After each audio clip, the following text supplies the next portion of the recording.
After I get a little top up of wine. Because it's been that kind of Tuesday night, guys. Wild and crazy Tuesday. Woo! Sort of.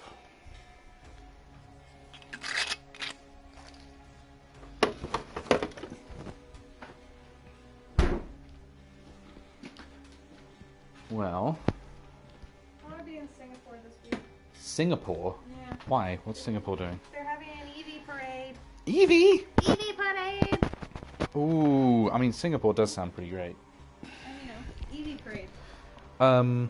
My friend Alex spent a little time in Singapore. She said she really liked it.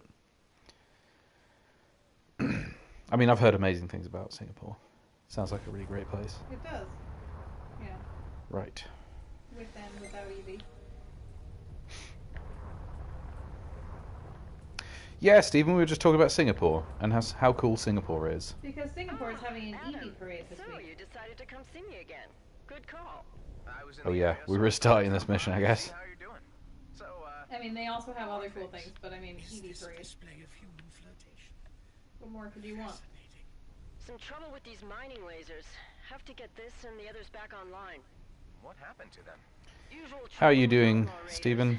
The This is a bit of a lasers shambolic don't Tuesday enter night, slightly hibernation drunk when stream. hostile signatures appear in I the do forest. miss Hong Kong. I missed Hong Kong too, Stephen. Hong Kong's the best. Hong Kong was pretty great. What part of Hong Kong do you like the best? We mostly have visited the Kowloon side. I've never been to the island. I've seen it a bunch of times, but we never actually made it over there. No. Well, COVID kind of got in the way of those plans. That's true. Okay. I mean, for various reasons, we never made it over to the island because we were slightly concerned about the shuttles, the ferries getting shut down Yes. when we were visiting, and we didn't want to get stuck. That is incredibly ironic. Oh, really? Because there is a part of Hong Kong called Aberdeen. I figured. But Now that you live in Scotland, yeah. Entirely by context clues. Aberdeen. How long did you live there, Stephen?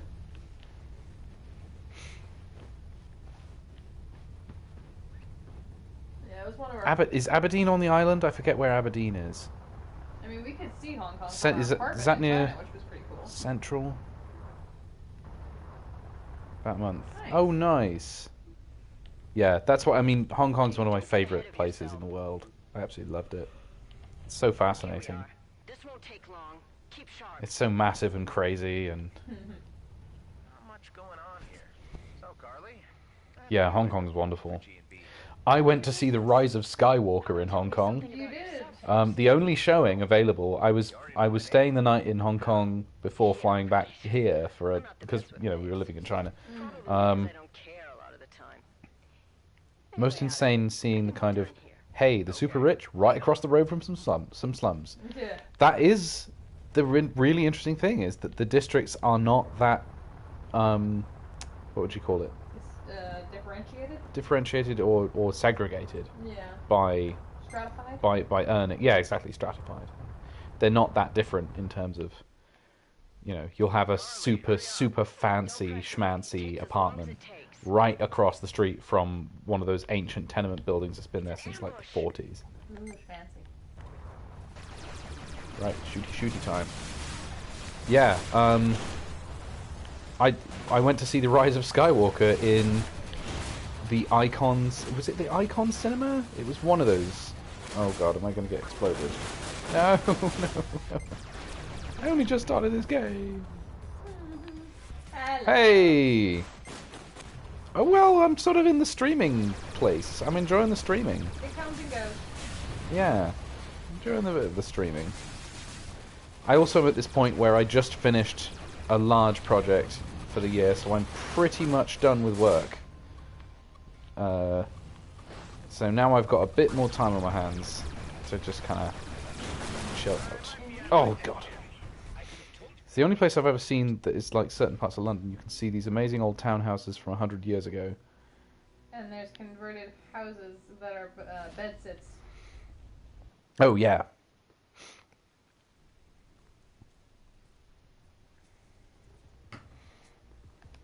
Yeah, one evening in 2019 I was like, well, I've got nothing to do. And I've heard The Rise of Skywalker. It's after Richard uploaded his really funny, terrible review of it, saying it was really, really bad. I was like, I think I have to go see this. This sounds like entertainingly bad. I went to see it with, and the only showing left was like the super VIP 3D showing at the very, very top of this really tall mall in Simsar Tree, right on like Salisbury Road. Or was it? No, it was Nathan Road, because it was right across. I was staying at the Holiday Inn Nathan Road, Simsar Tree, Hong Kong, and yeah, the only other people in the cinema with me were about 8 of the biggest Star Wars fans in Hong Kong, who had gotten the full deal where your ticket price comes with like a huge thing of nachos, popcorn, and a drink and stuff, and they were sitting there in absolute silence watching this movie. And afterwards, there was just dead silence, and I think they were all quite cross. I think they were very disappointed by the film. Could you read out a couple of these comments? John Smith says, true, in London, turn around a corner from affluence to quite shocking poverty. Some areas of Glasgow that are becoming gentrified are so. And then, Steven saying, I tried learning Cantonese, and it was without a shadow of a doubt the single most difficult freaking language to learn. Yeah. It's like English, and it's mostly slang. It's mostly slang, and it's got about 8 tones or something. It's got 7 tones. Mandarin has 4, and Cantonese has like 7. It's amazing. Oh, John Smith. It's a Baroque language. John Smith? John Smith is having a root canal tomorrow. Oh no! Not a root canal. Best of luck. Oh man, I'm sorry. You'll be fine. You'll be okay. It's not as bad as it all sounds. It's 9 tones, oh my word. That's like Vietnamese or something. Oh god, right? I had so much trouble in Vietnam because in Mandarin at least, if you messed up the tones, most of the time they still caught your meaning. Right. And a lot of the time Context, when fluent yes, speakers are speaking very fast, they kind of lose a lot of the tones anyway. In Vietnamese, if you miss a tone, they have no idea what the hell You might you're as well have saying. just said "Brrr." And the distinguishing, you have bah, bah, and bah, and one of those, and don't ask me which one of them means father, one of them means grandmother, and one of them means bitch. So you don't want to get them wrong. 9 tones, and you sound so utterly freaking racist when you say stuff. Oh, Yeah. Yep. John Smith. I was at a Cantonese restaurant a few weeks ago. I asked if they have anything for vegetarians. They said rather sharply, "No, you picked the wrong restaurant." Oh god. Okay, Sorry about that, but it is a little funny. that's quite funny. Oh. At least they're honest. Yeah. If a little curt. Yeah, I would say certainly Kurt. The lighting in this beautiful is lovely.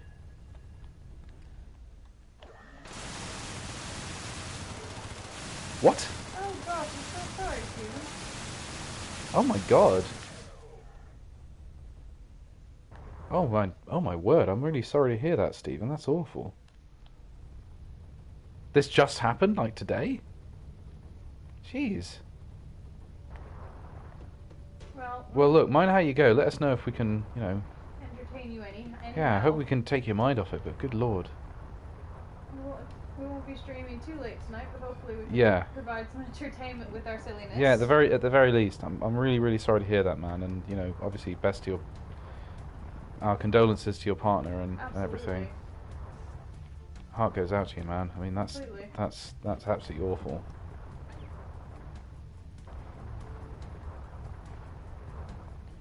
Yeah.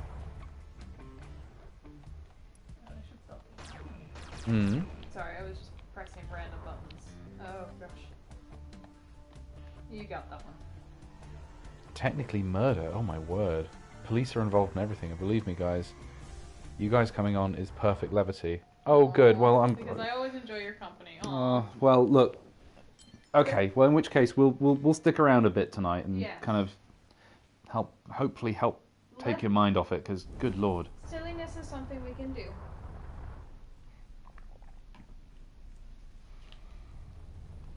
Silliness and levity is a thing we are good at.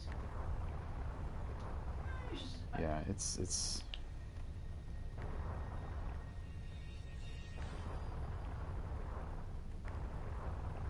I'm sort of speechless actually. That's absolutely awful. Well, I'm going to be mining some crystal.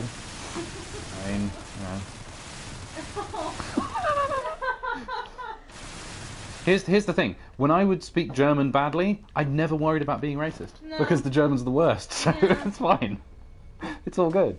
For me, the worst is kind of the inverse of that. When you go to France, you never get that with Klingon. It's true, you don't. For me, the worst is when you go to France and you try and speak French, and even if you're doing okay, they're just like, we'll speak English. I'm like, that's what I thought. It was Yeah. like, you were getting my meaning. I know it wasn't that bad. As soon as you say, I don't know, je suis anglais or something, they go, and then they start like overly kind of simplifying things. Yeah. It's like, no, I'm trying to practice. This is how I get better. But the number of times I've had someone who didn't want to hear my attempt at French, like they were offended by my butchering of their language. Like, try it, guys. How do you expect me to get better if you don't let me try? With Klingon, it's like, chopa, huh, chu, and it's like, that means, I don't know, the father of my brothers. I like to imagine that every single sentence, a bit like how you have to have the correct genders in French or German or Spanish or something.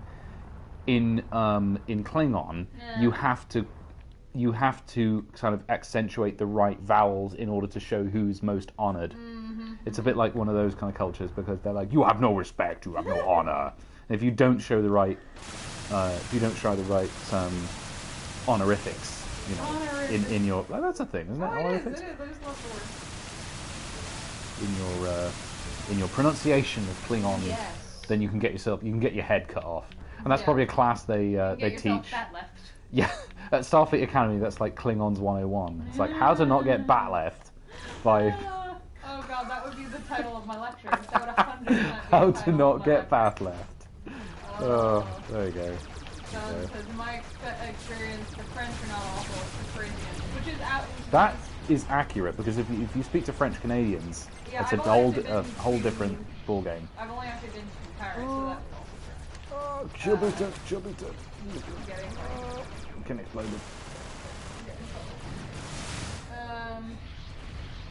Stephen Allen says, Parisians are pretty bad. They're notorious throughout France as being very proud of the lingo. If you try the other cities, Bordeaux and Marseille, they tend to be more forgiving. Lyon. I've actually never been to Paris. I've been to northern. Yeah, we need to fix that. We Obviously. really need to fix that. I absolutely adore Paris. I've been to northern France. I mean, I really loved Caen, Lyon, and where else did I go? I mean, you've been to more of France than I have. Have I? I've only been to Paris. Maybe you're right. Lille. I've been to Lille. The thing is, I know it's not an original opinion to love Paris. Nantes is lovely. Was it Nantes? Between the cheese and the taxidermy stores, how can you not love it? See, I would want to just find all the music things. Like, I want to see the, Théâtre de Champs-Élysées, where The Rite of Spring was first performed, or, where they first did La Mer, or one of those things. That would be my kind of place I would want to go. I want to see. You can go to Ravel's house. Really? You can go to it. It's in the suburbs of Paris. You can also, if you want, Eric Satie, most famous for the Gymnopédie, the lovely little dum, dum, dum, dum, those piano pieces that everybody plays. He was apparently a complete nut, and he was a wonderful kind of rambler poet type artist who had a long beard, big hat, and walking stick, and would go back and forth to Paris. But there was one tree that between his hometown and Paris, the centre of Paris, he would always kiss. So there is one tree that people who are in the know kiss, because that was Satie's tree. I see. So there's my little fact. There you go. I That's a little story. like going to any city where the main activity of the day is eating cheese, and you just go into museums to give yourself time to digest. Yes, to let the pound of of Gruyere that's in your colon. I pass think through. that's how you do Paris. You go from cheese shop to cheese shop, eat meat, and then when you can't eat anymore, you go to a museum until you digest, and then you repeat. Just as the great Bourdain says. Exactly. Just as the great Anthony. Don't overdo it. Don't overplan. Take Yeah. and then the next time you've eaten too much cheese and you need a break, you just go take a nap in the park. Right. You go Which take I a nap in the actually park. do. I did. I actually just completely passed out in the park. And then you go and you sketch some young women, and go drink some absinthe, and it's just the whole day. The thing is, most places I wouldn't do that. Yeah. London, I wouldn't. London, probably not even New York. I wouldn't just take a nap in the middle of the park. But Paris, everyone was that doing doesn't. It just somehow doesn't work in New York. If you go to Battery Park and have a nap, it's like, oh, you're destitute. Central Park, you can probably do it on a picnic blanket. Some of the quieter parts of it. Right. It still doesn't feel right. But in Paris, everyone was napping in the park. Like, this is amazing. No. This is me entertaining Stephen Allen because I'm just gonna gurn a lot. It's the night of gurning. It's the gurning. Yeah. I've had a little bit of wine and I'm trying to avoid getting shot down by missile turrets. John said, I went to Paris, working jazz clubs, Luge Company. and Betty Blue. Did not find them. What did you find instead? Did you find some slightly seedy, bars and stuff? Stephen Allen, oddly enough, is thanks to the French that we have the name Merlin. Because Merlin's original name was Merdwin, I believe that is, in Merdwin. Welsh, and the writer who wrote in French realized Mervyn. my wizard Yeah, sounds Merdvin. shit. Merlin. France is fascinating. There's loads of things about. I'd love to go to France again because I haven't been in a long time. And at this point, we can rock down to. We can hop on a train to France in hardly no time. What's the place? St. Pancras. Yes. We can go to St. Pancras and we can be in France in like 3 hours from here, from door to door, probably. I think door to door is 4 hours, which is still pretty. Again, still, that's pretty ridiculous. Maybe a drink. Yeah.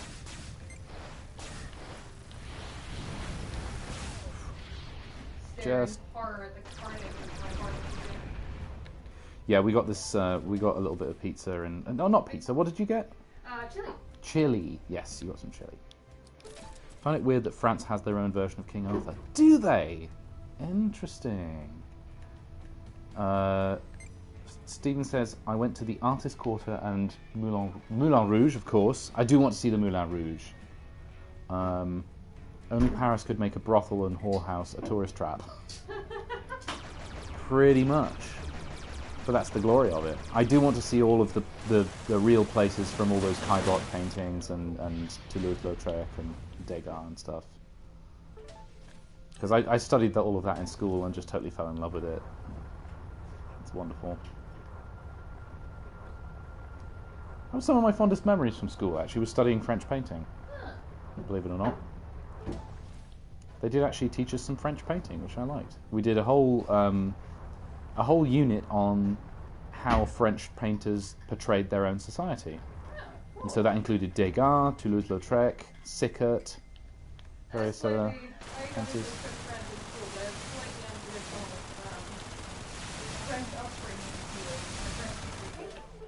Oh yeah. So a francophone from other part of the world. Yeah. Obviously, we did talk about France and Paris plenty, but most of her perspective was Ow. Asian. Now where's this bloody loot crate It's not over even here? that cold, but once I'm out from under the blanket for more than 20 Right. seconds, You need to I'm kind cold of. again. Mallory wrote Le Mot d'Arthur, which is where most of the Grail cycles from. Really? That's interesting. Oh, now you get some extra monies. I like Moonies. Monies. There you go. Throw in Especially Moonies that comes from scanning slime. some tiny little slime boys. Oh, they don't like it if you shoot them. You can't shoot them. I- Don't shoot the slime boys. I only know this crap because of Holy Grail, Yeah. which is literally the most accurate version of King Arthur ever made. Like, it's shocking. Yeah. Alright. That does sound about right, yeah. Well, a lot of those medieval tales, I mean, they're so... if you really read them, they're very bawdy. Like they're bad, they're naughty, which is quite entertaining. Like Chaucer and stuff is full of like drunkenness and wives cuckolding their husbands and things like that. It's great. Around I studied some artists, and though Paris was still the place to be for a painter, though that's moved to Berlin and New York. That's what I've heard. Also, apparently Austin and LA are big places for painters to be. I mean, like Tony Bourdain's friend, the Korean guy, who has his studio in like some warehouse lot somewhere and just has like scantily clad women all around. He's like, he goes, "Be like me." So funny. If you ever want to watch something crazy, that's a great one. Anthony Bourdain, Parts Unknown, Koreatown, the California Koreatown. It is something else. Entirely because of that specific friend. Oh yeah, Chaucer and the Miller's Tale is magical. First ever sex comedy written in English, and it's studied in universities across the world. Absolutely, absolutely. I mean, it's like on the road levels of bawdiness and naughtiness. It's fantastic. It just goes to show that it's one of the constants of human behaviour is that we're always getting drunk, and we always like to joke about sex. It's never really changed. No. There was a brief period where people thought it was civilized not to refer to these things, and that has not lasted. Thankfully, it's way more fun to just, What's the fun be in honest that, about John it. Smith? Fun fact: the Victorians printed versions of Shakespeare and Chaucer with the knob and fart jokes cut. I barely like Shakespeare as it is. Sorry, just the knob and fart jokes. Just that as a phrase was just so arresting. That's good. More New York these days. Shane Bohemia doesn't technically exist anymore. Does it? That's a good question, actually. Bohemia. The problem is you don't have too many places in cities that are cheap enough to rent, where all you need to do is just rent a place, barely furnish it, and just have, overconsume alcohol, sleep under blankets, paint people, and fuck. Yeah. That's all you do. There aren't too many cities where you can get Like Bloomsbury, you can't really do that, and you can't really do that in that part of London anymore. cheap rent in cities doesn't really exist anymore. It's all been gentrified and turned into exorbitant student accommodation and stuff like that. Just like Liverpool. I got it. The fact that Chaucer actively self-deprecates throughout the Canterbury Tales, like he's a character. Now, I need to read the Canterbury Tales. That's a big gap in my literary knowledge. I mean, bloody everything. I've never read Tolstoy, I've never read Dostoevsky, I've never read any of these big classics. You've also read a hell of a lot of other shit. Probably at this point, my strongest repertoire for reading is probably the American stuff. So I love Salinger and on the Japanese stuff. Yeah. Well, at least Japanese have been some translated European writers. I really love Philip Roth. Allen Ginsberg, Jack Kerouac, those guys. Mark Twain's amazing. Mark Twain's fantastic. Very, very funny. He has a whole diatribe on why German is the most evil language in the world. Why is it the most evil language? He hates it. He said it's not really a language. Ooh, Saki. I love Saki. My mum got me a copy of the Saki tales. I think I have them in the other room, actually. Yeah, those are lovely. Actually, if you want some short stories to read, go for Saki, I'd say. There's kind of animal characters, and it's sort of told from a child's perspective, and it's really lovely. They're absolutely lovely stories. Noted. I'm a Gerald Durrell type. But not Lawrence Durrell. You're not into Lawrence Durrell so much. Not a Lawrence Durrell. I like the less popular brother. Oh, they're wonderful, Stephen. Yeah, no, they're fantastic. They're some of my favourite short stories, actually. I mean, as short stories, it's like... I think the Salinger 9 stories are pretty much perfect short stories. The Saki stories that Steve was talking about, and also H.H. Munro. Those are really, really good. Those I really love. When I was at school, humble brag, we had to do Canterbury Tales in original Middle English. Wow. Weird mashup of French and English. Yeah, that is pretty fascinating, actually. It's very eye-opening. I mean, I'm in favour of people learning a little bit of Middle English. I never did. I could barely handle Shakespeare. our English teacher brought us a bit of Beowulf in Old English because we were studying Grendel the Night Stalker, which had been translated. I think we were using the Seamus Heaney version. Yeah, American education system. I don't even think I ever heard of Middle English in school. Oh, it's wonderful. Actually, you know what? There's a Star Trek Voyager episode about Grendel the Night Stalker. Do you remember the one where the Doctor gets trapped on the holodeck and there's an evil creature of some sort trying to break through the barn doors? Yes. Do you remember that one? Yes, It's like I in got season there. 1 or 2. Yes, I got That there. is a retelling all of the holodeck episodes. yeah, that was a retelling of the Beowulf story Got it. of Grendel the Night Stalker because he's the original kind of big bad. Okay. Grendel the Night Stalker is the original. Like theoretically, that's where all monster movies come from. That's where he's sort of the birth of Harry Kim as Beowulf. That's right. And you have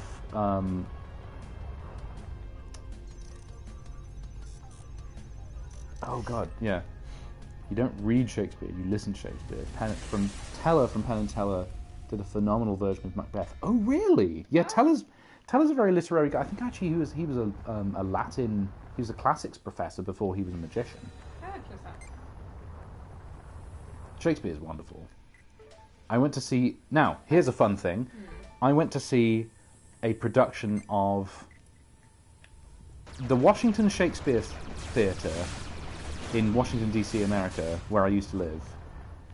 Had a big thing of casting Star Trek actors famous from Star Trek, in their productions of Shakespeare plays. So there was one, I wish I'd seen this, there was one production they did of Othello where the Moor was played by Avery Brooks and Iago is played by Patrick Stewart. Now how amazing would that be?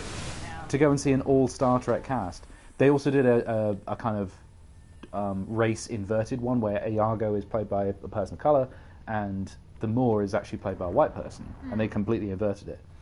The one I went to see, I can't remember who played Iago, he was really, really good, but the guy playing Othello was Farhan Tahir, the Iranian actor. Is he Iranian? I can't remember what nationality he is. But you know the bit at the beginning of Star Trek 2009, the captain who's in command of Chris Hemsworth, who dies really fast at the beginning. That's Farhan Tahir, Captain something or other. I can't remember his name, but he was Othello. Oh, okay. I'm just trying to find. Apparently, that Really good. Teller Shakespeare is on YouTube. Ooh, What's Teller's full name? he doesn't have one. Oh. He actually is one of the few people who legally goes by one name. That must be. There's not too many people who have that. That- Madonna, not Cher. That must be a bitch on forms at customs. Because Well, none of his them will know yeah. that. Well, they use one name. You said it was Macbeth. Yeah? That's right. I will most definitely be like. Stupid scandal. Come on, just get to fuck. Oh, jeez. If I can dig that up later, I'll give it a go. Yeah, we'll look for that. I'd be really interested to see that, because the whole thing with Teller is that he never talks, right? Mm-hmm. Except he does in very special circumstances. Whenever Penn was asked about this, why doesn't Teller talk? And he's like, his answer was usually something like, "Well, he does talk. He just doesn't talk to you." You know, that he does sort of silly answers. Ooh, quite funny. John Smith says, so speaking of Shakespeare, I was an extra in the Fassbender version of Macbeth. Wait, what? That's pretty damn cool. You've got to give us a time code for that, man. If you're seriously, we need to go and look that up. That's fantastic.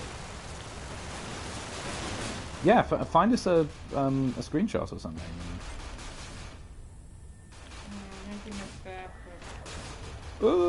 I need some.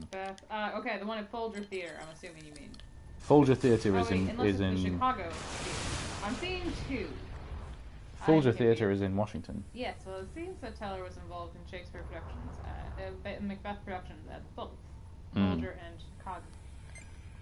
I'll keep looking. Macbeth, it's on YouTube. Watch the first 10 minutes and you'll see choreography. It's me. Blood fights witches and the dumbest swords ever. I do like You have the something dumbest to like report? Celestine Phoenix is Okay. ashes, like you asked. Wonderful. Your reward has been transferred. Your reward has been transferred. He's definitely Hollywood's French. Alright, I think I got it. I assume that's it. Oh yeah, the Folger Library I have to ask, why don't you take them is a out very. yourself? That was I thought that was your primary Benjamin mission. Franklin's library, I think. Folger, the Folger Library. You would not I'm a blur in the background. Stunt performers are foremost. Only thing you can see is my face in Yes, I would. was an Iron Brew advert.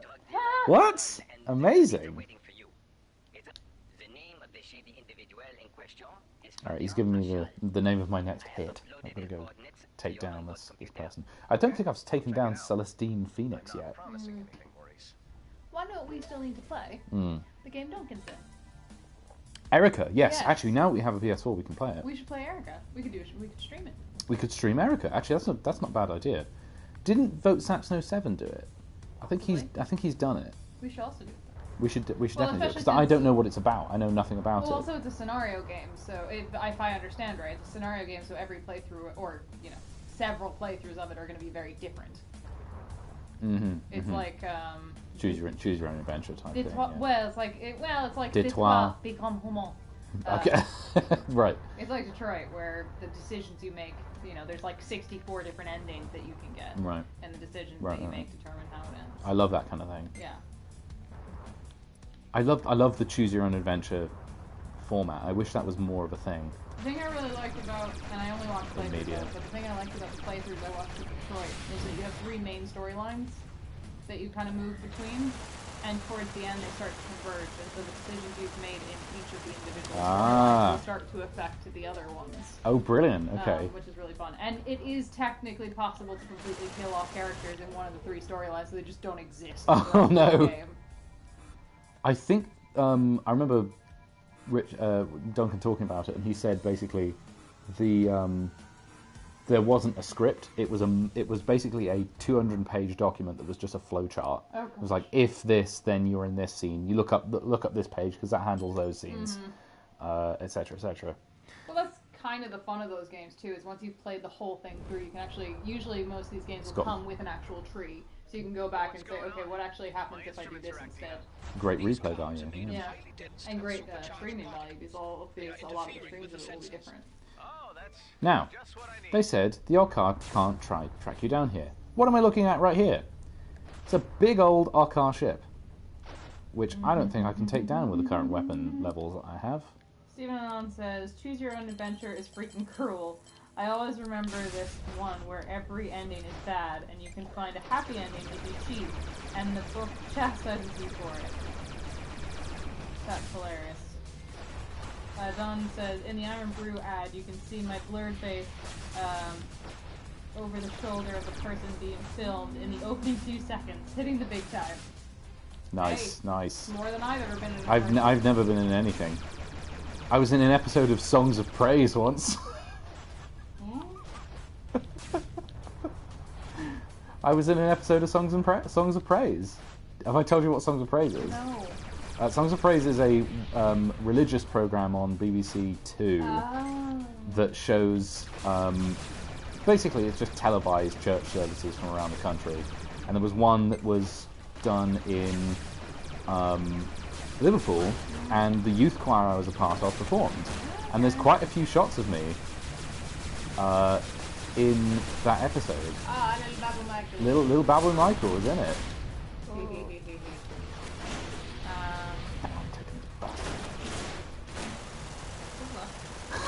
Steven says you're on my Grand's favourite program. Yeah, pretty much. It's everyone's Grand's favourite program. All the Grands in our choir were delighted. You're about to die. I know. But I don't care because I'm talking about how amazing Songs of Praise was. Alright, sure. Who cares? Alright. There are better ways That's to deal with hilarious. a Corvette. If you ram the Corvette, which I Yeah. just did, he says there are better ways of taking out a Corvette. But it didn't work. Mm-hmm. John says I always liked the fighting fantasy books, but never played them. Honestly, never rolled the dice once. I never had any of those things. There was one that I had from back in the day that was, I think it was called like Starship Traveller. Now, let me know if this sounds familiar. The Starship Traveller is running along, and on page like 3, you fall into a bloody great black hole. So You emerge, Voyager. yes. Now, there's a drawing of the ship. Now, this is made in the 1970s, then. Yeah. There's a drawing of the ship on one of the pages, and I swear to God, the thing looks very much like a piece of concept art for the USS Voyager. That's so It's. funny. I picked it up at a school kind of second-hand bazaar when I was about 11. I was like, oh, nice, it's a choose-your-own-adventure book about space, and, you know.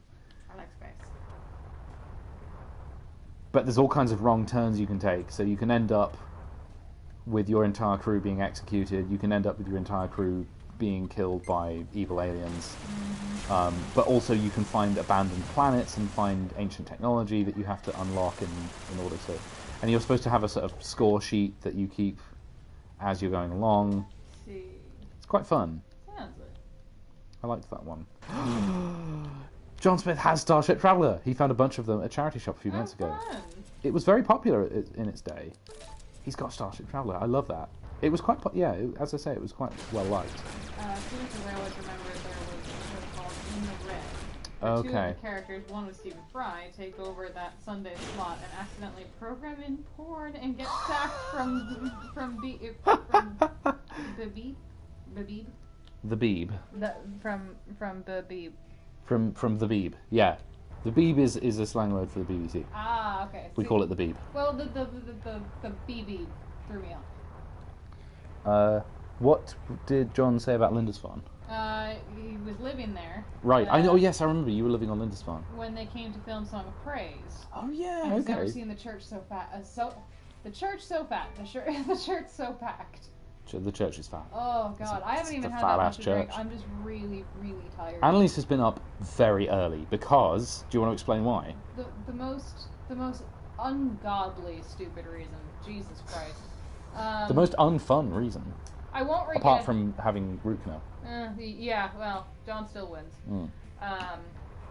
I won't give you the full story, but as you probably all know, I had visa issues getting here in the first place.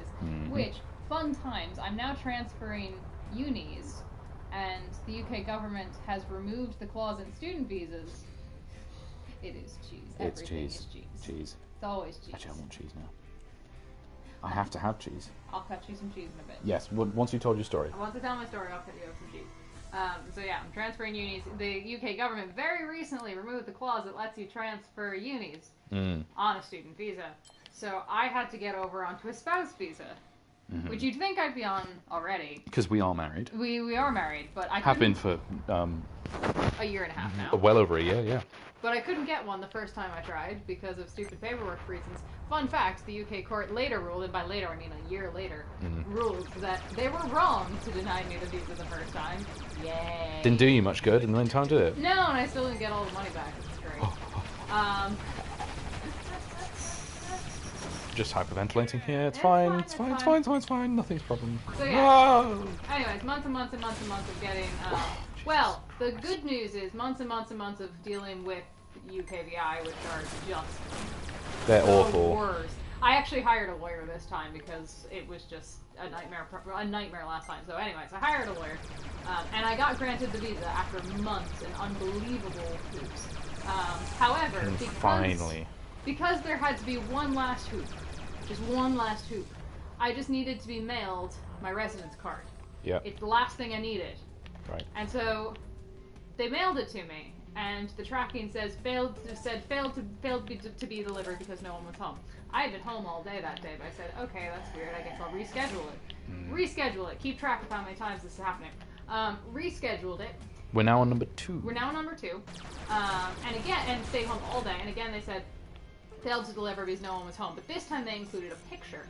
And it was a picture of our neighboring building, which makes no sense because they have the right address for me and the numbers on that building are entirely different. So I don't know what's going on there. So I rescheduled for it to be delivered again. We're on 3 now. And that time it just was never sent out for delivery for some unknown reason. But I still waited for it all day. And they start delivering very early, so I had to get up very early to make sure that if they were going to deliver it to the neighboring building, I've basically been sitting in the window from 7 a.m. to 5 p.m. every day for the past 3 days. Because if they were going to go to the neighboring building, I need to be able to catch them. But on the 3rd day, they just didn't send it out for delivery. So then I reschedule it again. We're on 4 now. And I realized halfway through the day that now they've pushed the delivery date back, despite me saying to deliver it yesterday. So, moved to today, and we're on 5 now. I wake up at 7 today, Poor and thing. it says, not that, the thing is, not that 7 is that absurdly early, it's just, I have a slightly shifted back schedule, so 7 is very early for me, but it's more so the activity of waking up at 7, and then perching myself on our uncomfortable bar stool looking out the window. I kid you not, for 6 hours straight. Oh my gosh. And that's the only way that I can see out of the one window that I need to see everything coming and going from our street. So I'm just sitting on a bar stool, perched out the window, looking like a cat. By the time I get up, she's like, I've been up for 4 hours. I've been on this looking out this chair window like a cat for 4 hours. would do. So yeah, 6 hours of waiting later. I love this. It's the civil service. You're expecting competency from the civil service. So yeah, but anyways, I got my card today. So Annalise finally got her card. But there's something about waking up, what's for you for you quite early, and then just sitting on an uncomfortable chair and staring intensely at something for 6 hours. Yeah. It's Not great. It's not great. It's not great. I'm just gonna catch up on all. If you would. So that was my rant. I hope you enjoyed. There we go. Huzzah! Exactly. Huzzah. Annalise can officially stay here. Oh, Stephen Allen at one point was working for the Home Office. It's worse than a death maze. I agree. Oh God. Yeah. I agree. That I can believe, honestly.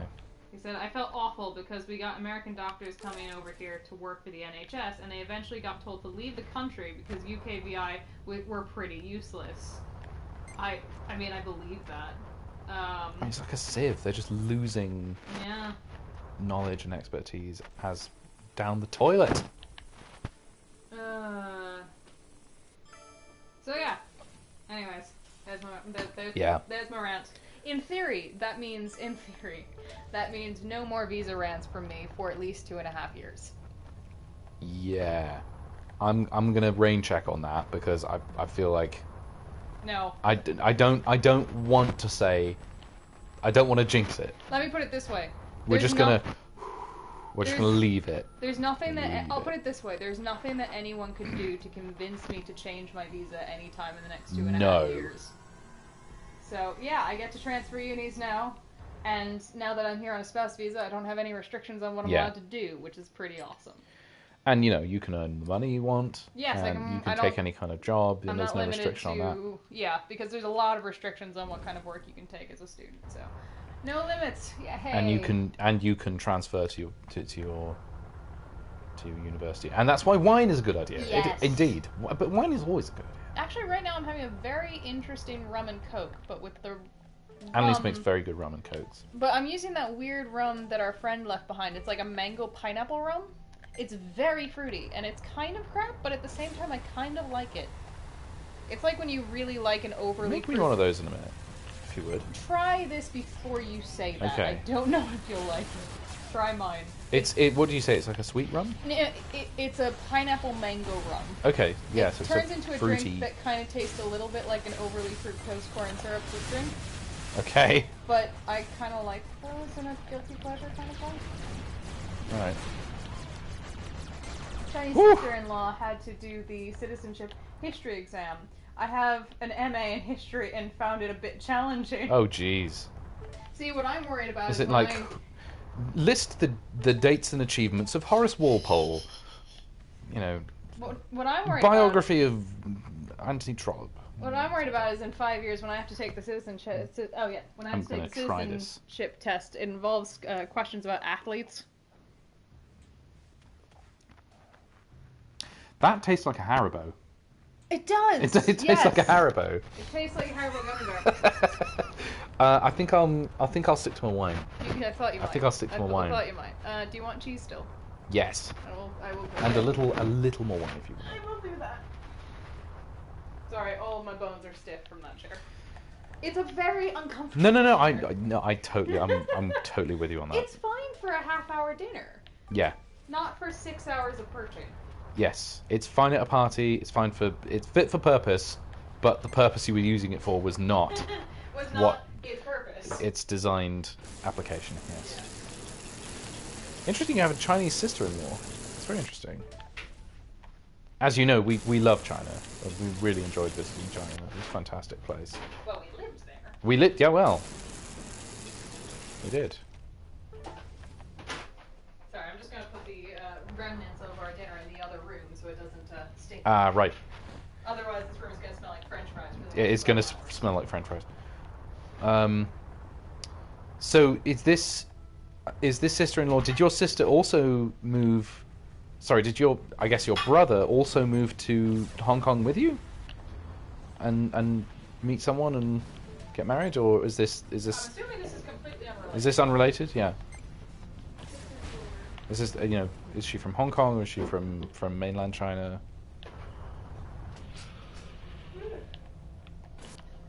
I've been around China a fair bit, so I know my way around a little bit. I've been to Shanghai, Beijing, Chengdu, Xi'an. I thought Xi'an was beautiful, actually. Xi'an's a lovely city. Would you like crackers and sliced cheddar or cut up red Leicester? Just some sliced cheddar. I don't think crunching a bunch of crackers on stream is exactly what the fellows want.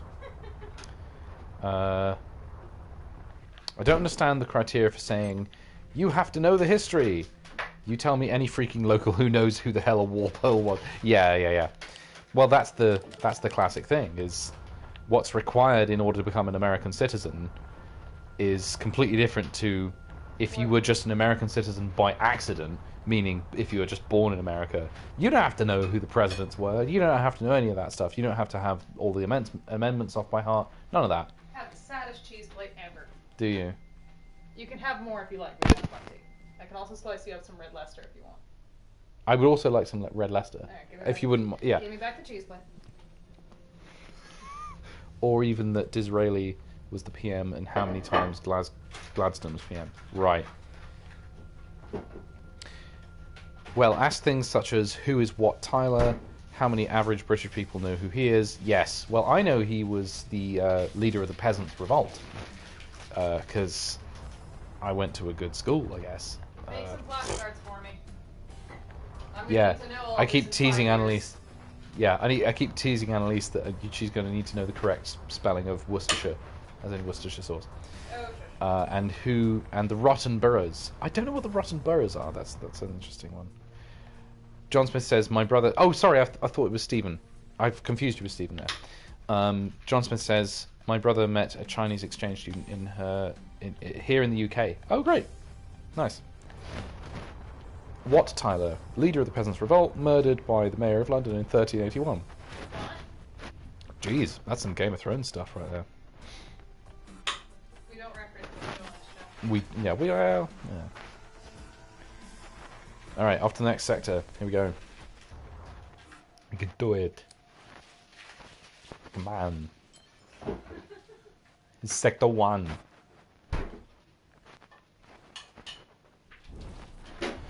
Enjoy your mildly less sad. Oh, thank you. I've got some cheese. I just love red orangey cheese. I don't know why. That's always been a thing of mine. I do really. The one thing I miss most food-wise when I'm in the UK from the US is anything crappy artificial orange flavored. Mm-hmm. You know, Goldfish, Cheez-Its. Right. I can still get those at the American store here, though, but they're expensive as hell. Right. Beam laser. Ooh, is this better or worse than my previous one? Oh, it's got slightly better shields. I think I'll swap that. Gummy bear drink. A gummy bear drink, yeah. This is not quality alcohol I'm drinking here. That's fine. It doesn't have to be. At this point, it doesn't matter. John Smith says, my area of study was mostly Italian history, though did Celtic civilization at University of Glasgow. Oh, just to ensure I am unemployable. Well, look, if you guys knew what I did, We don't talk about what we're not talking what we're doing, but yeah. It's in music, so there you go. That's unspecific enough that I feel like that's fine. Would you mind moving your sheets? Yes, yes. So I may sit once again. That's not a euphemism. She actually did want me to move my shoes. I actually do need to sit down. Alright, I am back to read comments. Peasants' Revolt is genuinely fascinating because they came so close to changing everything. At the time, it was buggered up because... I'm getting there. Buggered up because Richard won't betray us. Ron Howard. He did.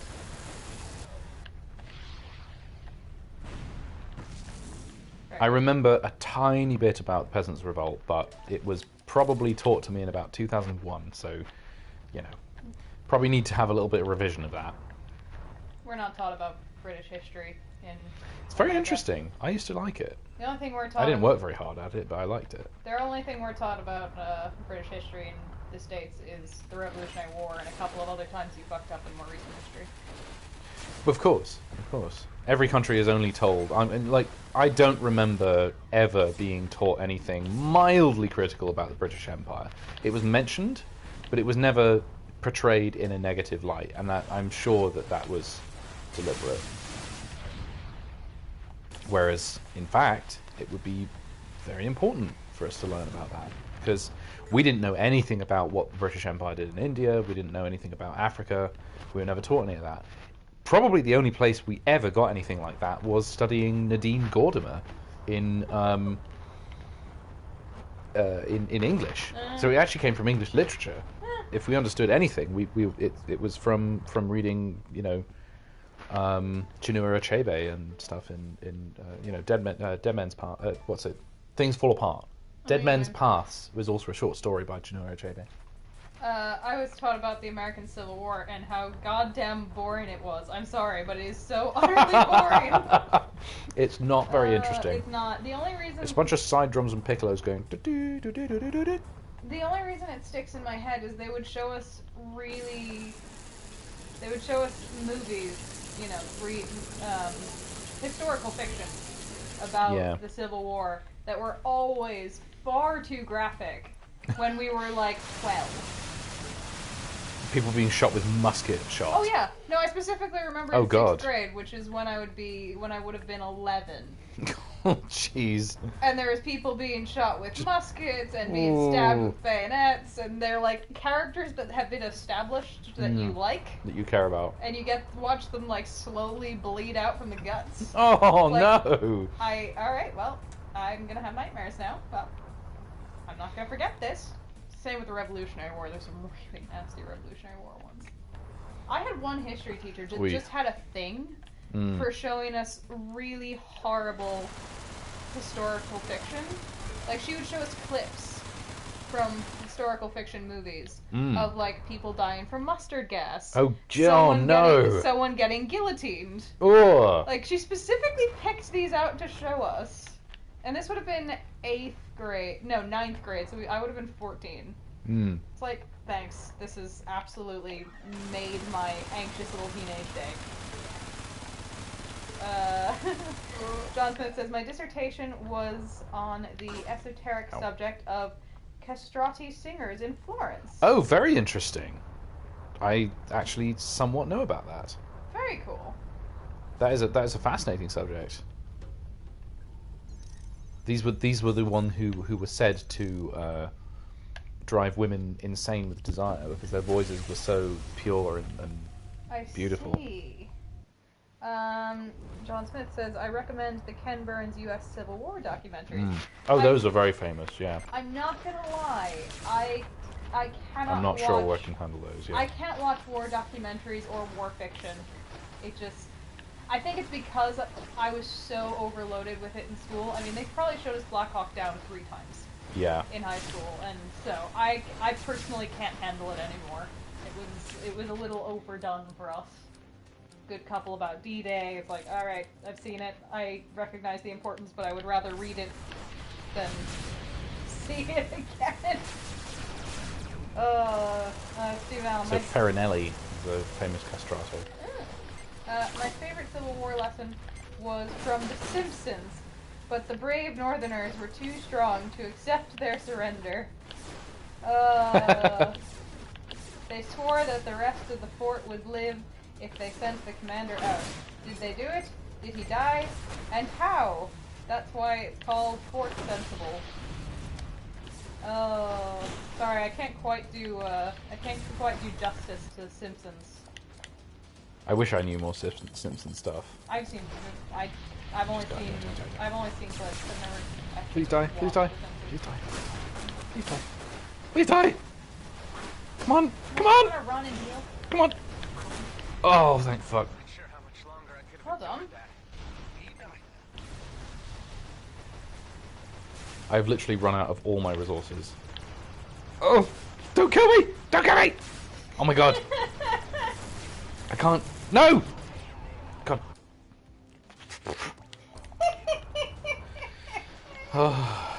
Annalise just enjoys me playing this game because it's funny to see me freaking out. It's fun for me. Right, got him. Oh my word. Good times, good times. Steven, I lived The Simpsons for a solid chunk of my life, wrote a spec script for it, and discovered, hey, Americans don't accept UK spec scripts. Oh no! Oh, that sucks. That really does suck. It was called Homer was a race car driver. Excellent. I like the premise. I already like the premise. Sad reality of... Let's see, we're back to John. Sad reality of studying castrati... I am pronouncing that correctly, yes? Castrati. Yeah. Castrati, is more often than not, it did not work, and the voice broke anyway. Oh. Oh dear. So they sucks. sacrificed it for nothing. Oh. Well, I mean, there's another advantage for that. True. Don't think there were too many clinics where you could get a vasectomy in that time. Oh. Although it probably destroyed your sex drive as well. Yeah. Fascinating. I don't think morbid is the word I'm looking for. It's not quite morbid. But you know what I mean. Now, I don't know anyone who ever wrote a Star Trek spec script, but apparently Star Trek was one of the few shows that was accepting spec scripts, and that's, I think, how they got Melinda Snodgrass involved, who was the one who wrote Measure of a Man, the famous courtroom drama scene. And she kind of became quite a famous Hollywood writer. I mean, she wrote a lot of garbage, I'm sorry to say. There was an episode of bloody Sequest DSV that she wrote that was one of the most awful things I've ever seen. It's the one set upon a haunted Titanic. And it's worth a watch just for how insane and how silly it is. It was a shipwreck. I think you can download logs and things from... Acquired a big booty, haul of booty on this trip. Yeah. It's too easy. Tomorrow, stopping a nearby station to sell it off. Looking forward to some R&R. R&R. I'm getting there, sorry. How was I to know the waitress was the bartender's daughter? So you fucked the bartender. Oh, The good. bartender's daughter. Power issues becoming worse. Ducked out so quick. Ships approaching. It's the waitress's brothers. No, Can't wait to God. can't outrun them. They intend to make an honest woman of their sister, whatever that means. by killing anyone she slept with, apparently. I guess. That's how that works. Oh god. Alright. If you erase the evidence, it means, yeah, that never happened. Stephen Allen, the entire thing was Marge breaks her legs in an accident. Homer can't afford it and gets involved in underground street racing. Bart tries to clean the house burns down. It was based entirely from my older cousin broke her legs when she lived in Queens. My eyes exploded when I saw the hospital bill. Oh god. That would have been hilarious. Yeah. And back to the other very different topic. My dissertation was on what happened to those it did not work on. Most of them moved to the Ottoman Empire to work as harem guards. Ooh. That's very interesting. Harem. As in, like... I assume groups of women. Groups of women who, yeah. Come on, just die. Oh, sorry. As an American, these... I must... Pained laughter. It's pained laughter. Right, my aim for this stream is I want to earn 10,000 credits so that I can get the Scout ship, which is my favourite ship in this game. It's a tiny little fly around shooting stuff. Okay. You can dodge those. And actually with a beam laser, that's your best chance of hitting them. Oh! John and Stephen are just lamenting at the terror that is American healthcare. Yes, the one time I had to be taken to hospital, I got a bill for about $250. The one time. And I didn't even have anything wrong with me. I was gonna say, that's not too bad. Annalise. That's insanity. Please. My eyes went out on stalks when I saw the bill that came for me. I could not believe that just using... Hey, at least you didn't have to use an ambulance. That would have cost you a minute. I did use an ambulance. Oh, you did? Alright, well then it sounds like you got a discount. Annalise. Oh, please no, I said... Well, I'm so glad that I had a choice, and that my choice as a consumer was to... Please know that I say this all in... You know, choose between 5 different providers that would rip me off. Please know I say this in deep, deep, sad humor. It is awful.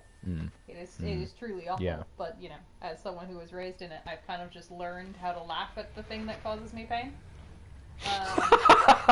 You would read this up. I hear tripping an ambulance in the U.S. is about $5,000. That had better be a pretty sweet ambulance. It better be popping wheelies the whole way in Tokyo drifting. Oh, I love it. Yeah. That's like that meme that goes round. Oh, yep. I completely agree, Steven. In the 90s. Steven says, I wish Richard and Ivan would just pitch Star Trek HR to Paramount. I think Star Trek Arbitration should be a show. I absolutely would watch that. I mean, that could be folded into Lower Decks quite easily as a plot element. You can totally imagine that there's a Star Trek HR that's all about dealing with... They almost had that, because there's that one episode where they talk about... They show all of the kind of, you know, misshapen crew members that have resulted from various awful things that have happened to... And there's the talking dog. The talking dog. Yeah. Pike? It's Captain Pike, Captain right? Pike is in there. I want it going full speed, silent sounding, monster trucking over other cars. That would be worth $5,000, yeah. Would it though? Oh yeah. If you're paying $5,000, that's what I want it to do. Oh, fair enough. Yeah. I can remember... Okay. Try and keep this as non-specific as possible. I was at a summer festival somewhere in the Midwest of America. And... Oh, okay, yeah, that's interesting. You can pay for repair. It was a wealthy part of America, very wealthy part of America, such that Hollywood movie stars were regularly seen in the supermarket. And I was there for the whole summer. This was a music school I was at for the summer in like 2015, and the head of the school told us, if you get sick, don't call the ambulance, because the ambulance is very expensive here. So if you get sick, have someone drive you. This isn't a place where people regularly took hikes up mountains. Yeah. That also tells you something else, that this was somewhere mountainous. America. So, you know... Can I build some missiles? There we go, I need some missiles. Multi-track drifting. Multi-track drifting! I'm so glad you know what that is. Deja vu. Deja vu, I have been in this place before, higher on the streets, da-da-da-da-da-da-da-da. Ah, it's great. Deja vu, I've just been in this place before. My brother, as a joke gift, as a wonderful joke gift, I love my little Deja Vu car. He got me the Doriftor, You did? the car, the white and black car from that show, from, what is it? What's it called? The show. I don't. I really, Oh, I lost my shields. It has trains. It does have trains. I'm one of those people that just knows things from the internet, but especially if they involve trains. Well, Initial D, thank you, Stephen. Initial D. Initial D. So on my, I'm building a layout, a model train layout, based on Tokyo at the moment, and I have found a way to include a Tokyo, the C1 Expressway, which is the central Tokyo Expressway where all of the Doriftor happens. So that's going to be fun. I'm kind of considering painting up a little car to look like the one from Initial D. you have to. I think that would just be so much fun to have that. And yet it was a fan comic that was about racing trains. I mean, Japan's kind of mad about its trains. That's one of the reasons I love Japanese trains so much, is it's just so deep in the culture. Mountainous Music Festival. Step by step, you are getting tracked down. I'm doxing myself. Gotta be careful. Sorry, someone just sent me something really funny. It's just a meme. It said, everyone's jumping on the anime wave now. Remember when we used to be weird for liking anime? Someone replied back, you weren't weird for liking anime. You were weird for trying to do the special attacks during recess. That's very funny. Oh, that's really funny. Japan does have a composer for the train companies, yes. So the little... Wasn't he involved in Disney somehow at some point? Or is that Um, someone else? I'm thinking of something else. he's a video game composer. Video game composer, sorry. Who also has written some of the jingles that the trains do before they leave stations. Which is great. Love that. There is an anime about girls representing the spirits of trains. It can't be any weirder than Tank Sim. No, I think my favorite weird one is Shinkarion, which is the anime about Transformers that turn into trains, that turn into bullet trains. Other way around though. Sorry, Bullet trains. bullet trains that turn into big robots that fight. Shinkarion. I watched the trailer for that at one point. That's pretty good. Oh, Japan. It's probably got about 5,000 episodes, and there are nerds on the internet complaining about, oh, season 5 wasn't good, the writing got really bad. We do that about Star Trek all the damn time. I know. You hypocrite. It's really funny though.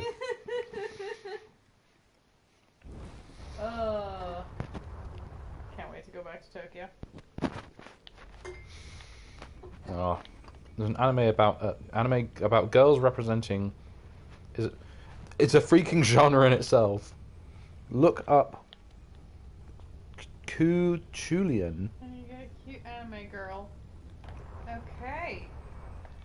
Representing what? What was it? No, just say you get a cute anime girl. All right, I will look it up. Not sure. I'm not sure this is a good idea, but I'll do it anyway. What I don't understand is that there were some anime games that the Yogscast used to play back in the day that were like tank dating sim, where you're dating tanks.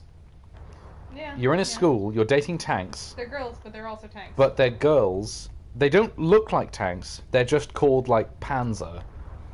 And there's one called like Sherman or Bradley, a Bradley tank or whatever. It's like they don't even look like a tank. Well, though you're wearing the colors usually. The funniest thing in that game was that at one point there's a very shy one who wants to ask you, have you ever been inside a tank before? And they fucking lost their minds laughing because what? Because they think because the characters talk as though they are tanks. Yeah. It's not just that they're named after tanks. They call themselves But like, tanks. I don't, it's like, am I supposed to be aroused because I'm climbing inside a tank, or because I'm having sex with a girl? Stop overthinking it. Stop overthinking it. This isn't overthinking it if it wasn't thought about in the first place once. I can only think it. Stop thinking about it. Don't think about it at all. Just don't, yeah. Girls and Panzer. It's a thing. Well, we'll find it if next time we go to Akihabara, won't we? And we will find. You can find anything in Akihabara. You John can, said, though, speaking for the of right anime, price. I recently got into Laid Back Camp. It's about girls going camping. That's it. And it's amazing. Laid back camp. I mean- I'm into that. Let's have some laid back camp. It's better than the rest of the world at the moment. Let's go to camp and just hang out. Japan is overthinking it and is more repressed than Vatican City. More repressed Oh. than the Vatican City. Yeah. I mean, I just want to go back to Tokyo so I can raid Pokemon Center. oh, I love Japan though. I deeply regret. Mad into Japan. I deeply regret not buying more at the Pokemon Center because the thing is, when I'm there, I think, oh, I'm gonna regret if I buy too much, if I spend too much money. The second I have left Japan, I only regret the things that I should have picked up, but I Right. didn't. Yeah. It's like these things are just so much cheaper there, and I don't have to pay the shipping. hmm And an awful lot of stuff that's second-hand you actually can't buy internationally. Or you have to find a proxy service to do it, and this kind of gets complicated. Oh yeah.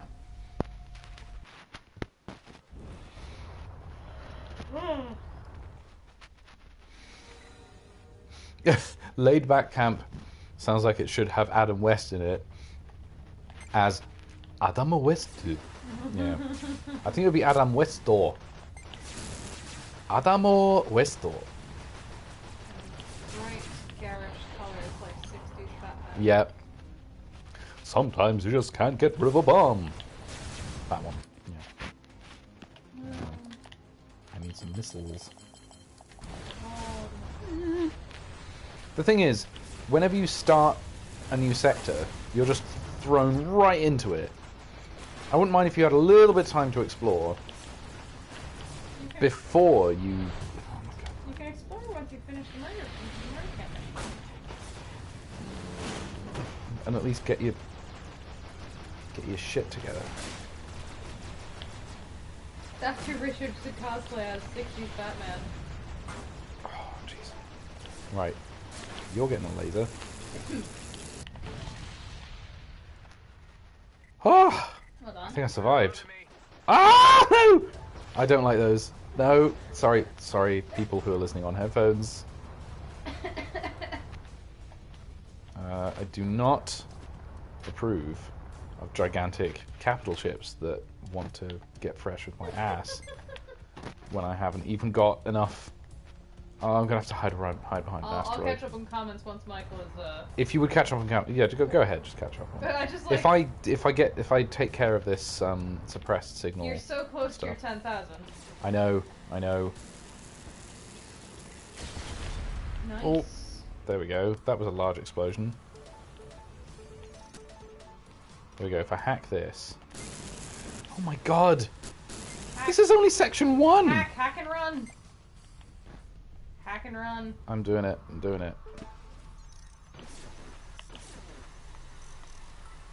Run. Right, that's exploded. Oh, but there's some more crates to pick up. Ooh, a beam laser. Uncle John says, no, just girls in camping club. It's the anime version of Valium. You'll be relaxed after. That's funny. Oh yeah, I mean I have shows that I watch just because they're mostly YouTube channels that I watch because they're just so damn relaxing. Need ore. Need to make. You need Ah! you need to get out of there. I'm trying. Duncan can be Burt Ward Robin. Yeah. Right, bye. Someone should just make a game called Space Journey, where it's just chill. That would be amazing. That is kind of a thing, though, isn't it? I mean, chill games is a thing, but I don't know of any just space flying around games. No Man's Sky, sort of. I haven't played it, not sure, but I do know there are big creatures in that. 90% of a TNG game would just be chill out. Yeah. That's what I want. I just want a TNG. Back in the day, it was like 2 or 3 years ago, there was a really fantastic next generation Enterprise D simulator that some fans were working on, and they had added incredible stuff. Done from the blueprints of the Enterprise D, done by Rick Stern back in the 90s. They'd done the whole shuttle bay. You could fly all of the shuttles. Oh yeah, I remember this. You could go to Deep Space Nine. You could send battles out into space. You could fly the shuttle pods. You could go to engineering. You could go to all of the different locations. You could go to 10 forward. You could see the captain's quarters. All of that stuff you could do.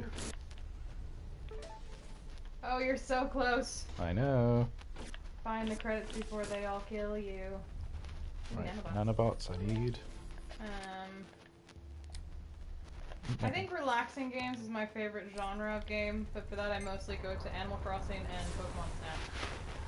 And you could walk at the exteriors. Yeah, you could walk in the exteriors. So you must have played it. Get those credits. I'm doing it. You can get them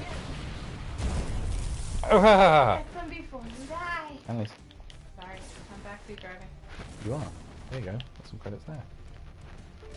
Yes! Yay! Now I can do anything. I just wanted you to reach your goal before you die. Right now, everything's just fun. I will keep going, Oh yeah, but because now, any bonus is worth it. but now you can get your ship. Yay! I think Pokemon Snap is probably There you the go, chillest made game it. in existence. Pokemon Snap's pretty great. Love it. I never find Animal Crossing chill. I'm usually like, God, this farm is too messy. So many rocks.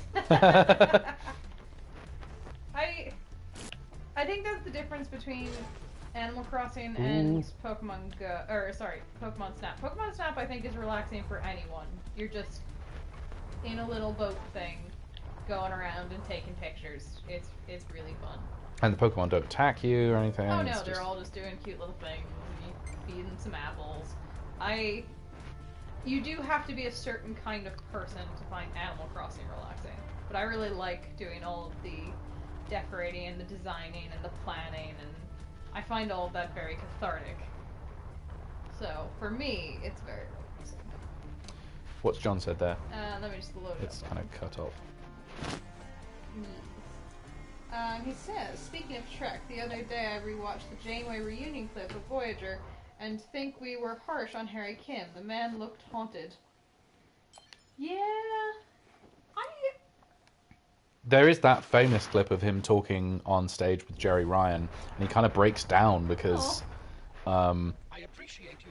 he really, it seems like it was a horrible time to be on set when Jerry Ryan was first brought on, and Kate Mulgrew was not happy about it, and there was friction. Mommy and new mommy were fighting. He actually says that. He said it's a bit like when mom and dad are fighting. Oh. And he actually kind of like cries. Poor guy. And Jerry Ryan like tries to make light of it. She's like, "Aw, baby." And then they have a little hug and there's a big round of applause and she says something cute in his ear. And it's tough. Oh, my heart. It seems like that was a very rough situation for them because, he was a very young man. When he started that, he was younger than me when he started playing Harry Kim. And you've got to imagine you've done 4 years of this thing, and why is it not It's collecting the very fuel? near and dear to you, And suddenly there's frictions, and it's not going well, and they're trying to change it, but somebody's making it more difficult. There's different, there's a big difference of opinion in what people think the future of that show should be. Oh, my heart. Yeah. Let's see. I would absolutely love the U.S. SNES. Oh, the SNES, the Super Nintendo system. Ah, the US SNES cover for Harvest Moon. You will see the Japan cover, and it's cute and chibi. US cover is the ominous dark picture of a farmer out in the darkness of his farm. Yeah, Harvest Moon I've heard a lot about. I haven't gotten to that one, but I've heard a lot about. Yeah, Harvest Moon's kind of a classic. Yeah. Then back to Harry Kim. He's technically dead. The original Harry Kim. That's right. We just watched that episode. Well, okay, that's not entirely true. He was copied, and then one of them died. Yes, so Yeah. because I thought this when I watched it for a while too. I thought, oh, okay, so the ship that we have been watching is now destroyed, and we're going to follow a parallel universe ship from now on. But they do say in one little line, it had been one ship. Right. The whole show, and then it started to separate because of something. Then it separated into because of something they were doing, some procedure they were doing. And Harry Kim on one of the ships died, and so did baby Naomi. So technically, they were split, and one of them died. Not necessarily. That's right. It wasn't really like the original we were used to died. But it's weird. Yes, And they kind of shrug it off with, "Well, Harry, weird is part of the job." That's what she says. It's like, well, that doesn't really make me feel any better. I'm still going to need to probably see the counselor about this, because I died in another universe. Yeah. Now that's something that should be as part of Star Trek arbitration, I think. Yeah. Can I get my own benefits? Yes. Can I collect my own life insurance? Right. Garrick 1 is the only Star Trek regular cast member to be blacklisted from being allowed to direct. What? Which kind of sucks, because he Why? wanted to direct, but Rick Berman always vetoed it. Why?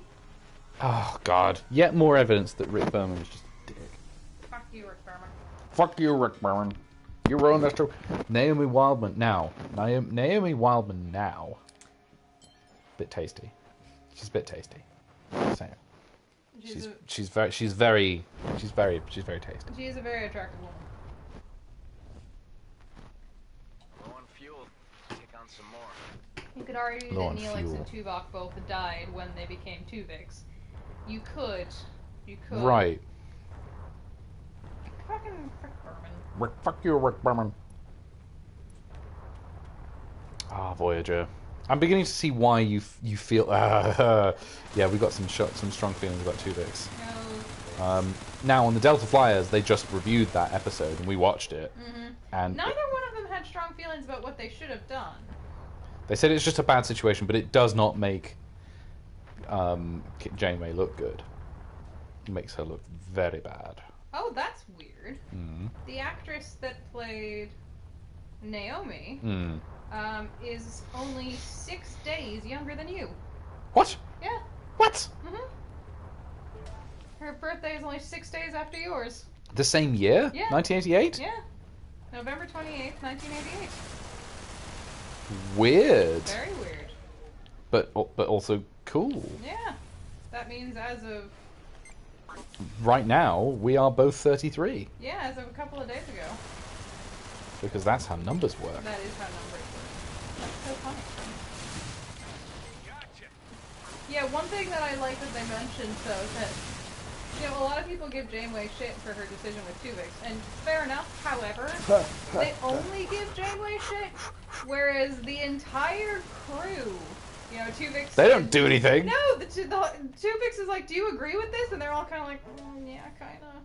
Like, the entire crew didn't say anything, and it definitely did not come across as we're not saying anything so that, to be obedient to our captain.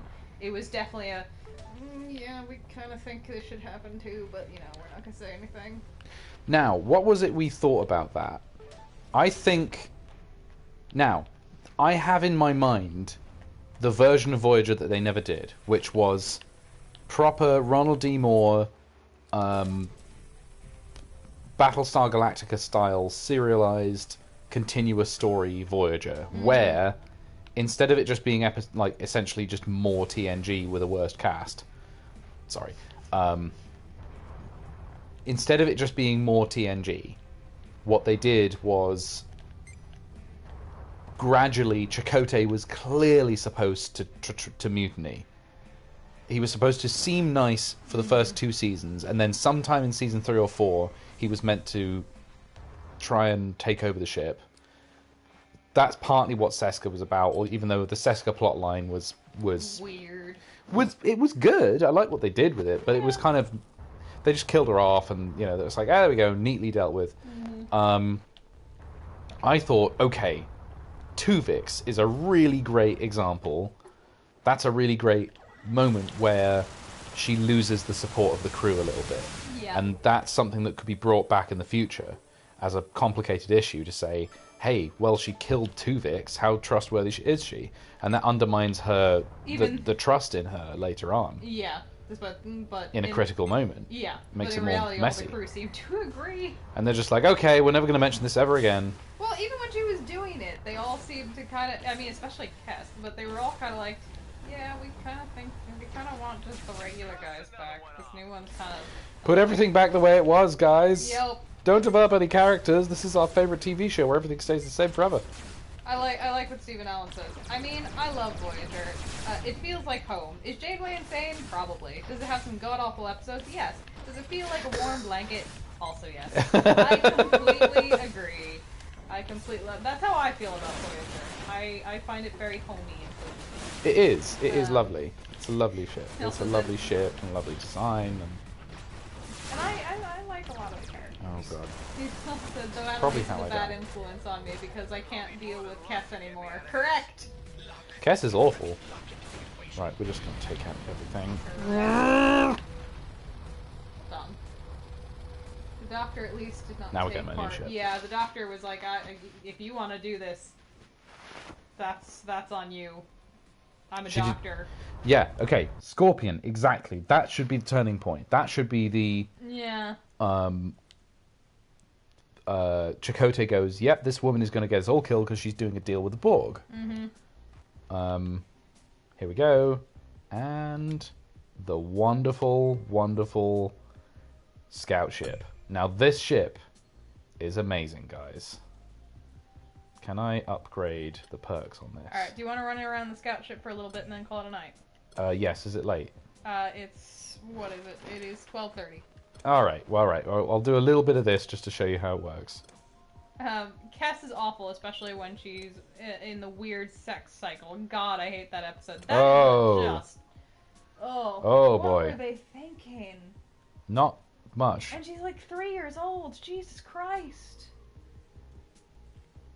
Oh, what on earth were they thinking? It was We don't have too many colours yet, do we? How do the presets look? That's fun. Yeah, let's do that. I kind of like that. True, they might have gotten home a little quicker if Janeway did not stop every other week to scan another space rock. Let's see if we can find an anomaly to get ourselves stuck in for a week. Now, this is really fun. I love this ship. It's so fast. It is so fast. How do you like this ship? It's also very squishable. Cool, isn't it? It's a matter of taste. You don't appreciate the finer things. Or is it jealousy? If you must know, it is because my small talk routine is in cool down mode. Whatever. I I like Jarvis. Oh, can I say that in real life? My small talk routine is in cooldown mode. My subroutine is in cooldown mode. But I'm just not in the mood.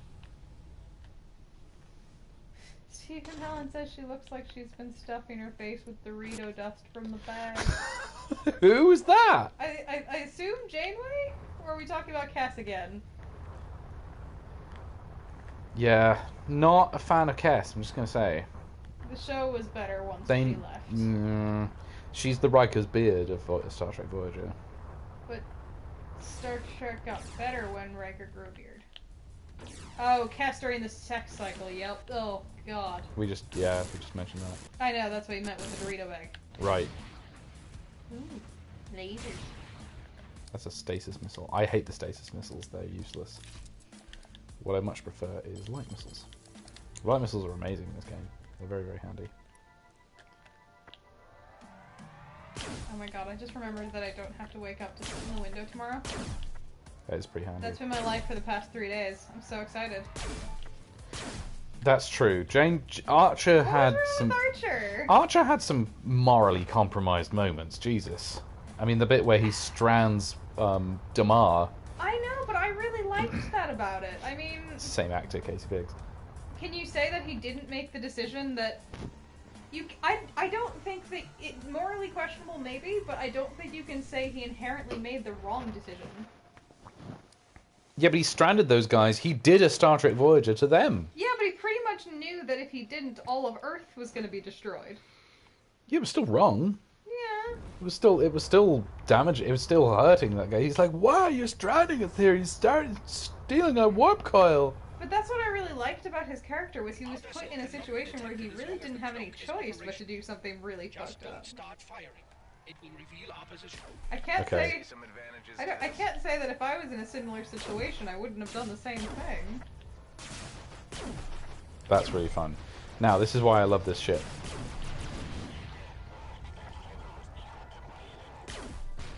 You have a sniper gun.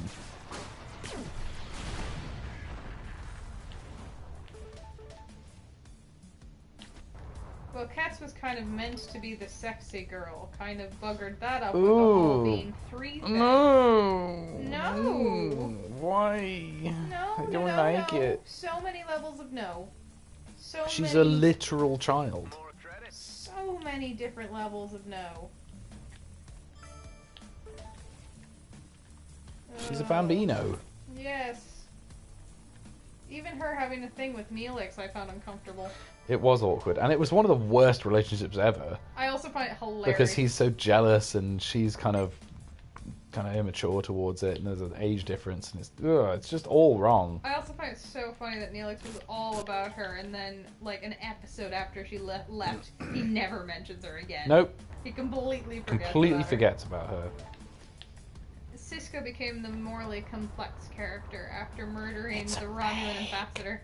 Oh, that was great. I like Cisco's character. Cisco's fantastic. Although he's a little bit nuts. That's why I like him. I don't like when our Star Trek captains are completely straight and without any edge Sure. and don't have to. You mean like Picard? I really do like Picard. Don't get me wrong, because the thing is because he does have moments where he messes up, especially after the Forge. You know, he gets so traumatized that.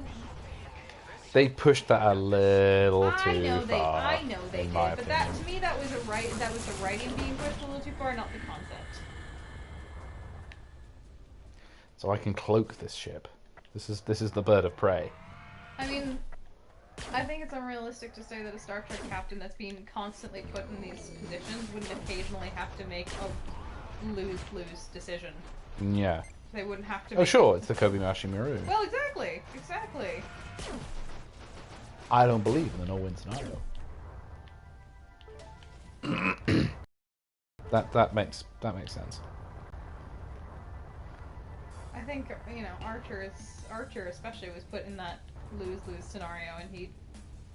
Cisco was pragmatic. He's the logical conclusion to Kirk's pragmatism. Picard is by the book. Kirk is absolutely a pragmatist who uses guile. And that's the thing that's most irritating about the J.J. Abrams movies, is that they turned him into, he's a bro. He's just a jock that runs around screaming and blowing stuff up. At least they had the decency to put it in a parallel timeline. That favorite moment. You remember the episode Devil in the Dark, where I can't remember what it was that he says, "Damn it, Doctor!" He's like trying to heal this silicon-based life form that's been running around killing people, and Bones says, "Damn it, Doctor! Damn it, Captain! I'm a doctor, not a bricklayer." And Kirk just says, "You're a healer. That's your patient. Do it." He just says, "You're doing it. Fuck you." Like, do as you're told.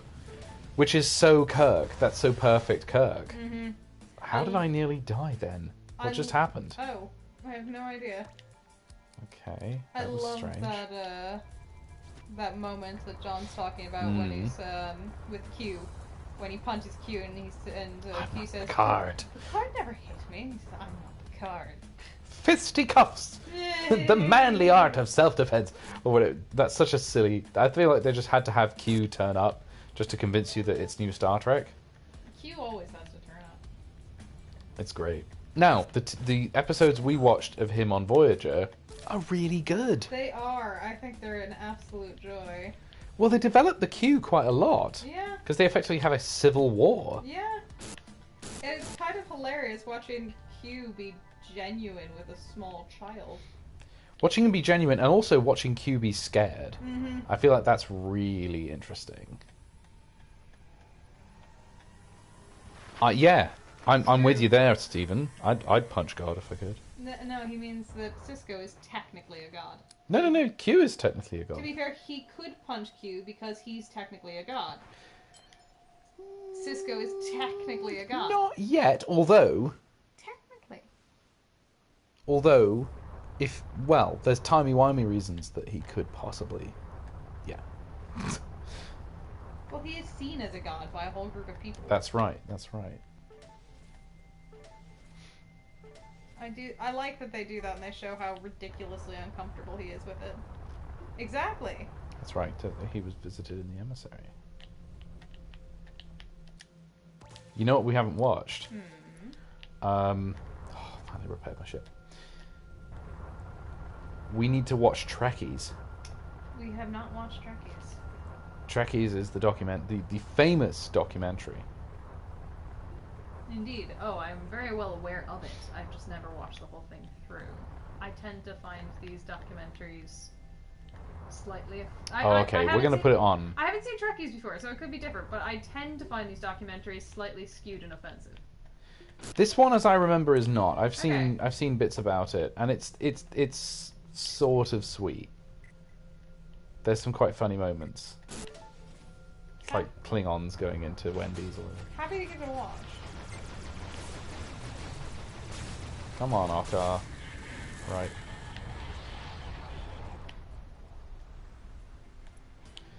I love the shock rifle in this. It's so cool. My favorite is Charge still, it fully. Why am I blanking on the actor who plays Q? John Delancey. Delancey, thank you. My favorite thing is still that John Delancey willingly agreed to be in a My Little Pony fan film. He narrated it. Yeah, exactly. I watched it. He narrated the fan short, which And they refer to they do. the thing that we all know. They do. But Oh, oh dear. He just says, "Oh dear." I just love that he agreed to do that. Obviously he was in the show. That makes sense. But the fact that he agreed to do a fan short. Well, his wife told him, like, "Hey, you're getting very, very popular from this show, My Little Pony." And he said, "Wasn't that the show I did for little girls?" And then he did the little fan short. But he's totally embraced it. Oh, He's yeah, like, I think it's you know what? amazing. It's just a sweet show about how people want to be friends It has and a Doctor- nice to each other. It has a Doctor Who character. Dr. Hoops. Is that why there's such a weird overlap between Yeah. My Little Pony? Yeah, there's a character, Dr. Hoops. You're He kidding wears me. the Tom Baker scarf and everything.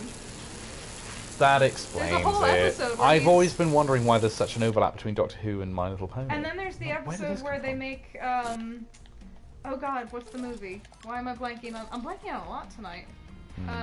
Big Lebowski. They make the 3 Big Lebowski characters in in a My Little Pony episode, and they're at the bowling alley. Oh shit, did I trade my... Oops, I traded my shock rifle for something else. I'm sorry, I shocked you with Big Lebowski and My Little Pony. You did. It's so funny seeing them made into ponies, and they have a speaking role. It's the cheese. It's the cheese that did it. It's so You're right. freaking funny. The cheese did it. Let's see. Sorry, I got a bit behind. Where was I? Cisco and his mother was conceived by part prophet, or he was. Oh, so they're literally doing Jesus. Okay. Okay. John Smith. Cisco is the offspring of non-corporeal beings, but are the prophets gods? A theological argument, to be sure. Stephen Allen, I remember Channel 5 did a Star Trek doc years ago that they couldn't call Star Trek because they didn't have the rights. They called it How William Shatner Changed the World. I mean, fair enough. Good I grief. think he also produced it. It seems like a bit of a cash grab. Well, of course. which probably caused Shatner's ego to explode more. Well, he did go into space, yeah. Yeah. Did you see that thing where apparently George Takei said, "Oh, he's too fat for space." Yeah. Oh, that was good. That was good. Oh God. Bless you, George Takei. Now, George Takei is my personal favourite character of the original series because he commands the bitching in Celsius Mass. Shut up! I didn't say anything. Shut up! You snorked at me. I did. I hate you. I did snark a little bit. You snorked at me because I collided with the dead body of that guy. I did. It was very funny. That outlaw. How dare you? You know what this is, sweetie. You're laughing. You laugh at me a lot. I laugh with you. It's an interesting choice of preposition. The fact that shut. Oh no! How? What do you do for Space Odyssey? Oh, I am sitting at my window. This is ground control to Major Tom. Oh God! Make it stop. If I had to suffer Rocket Man, everyone has to suffer.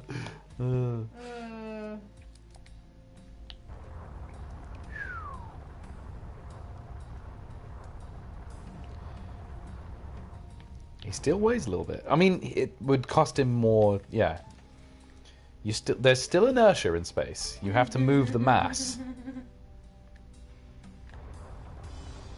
Well, I'm sure one less person got to go to space because they had to fit Shatner into that. Well, that's always the thing that seems to me. There would probably be a limit on how large a spacecraft you could construct.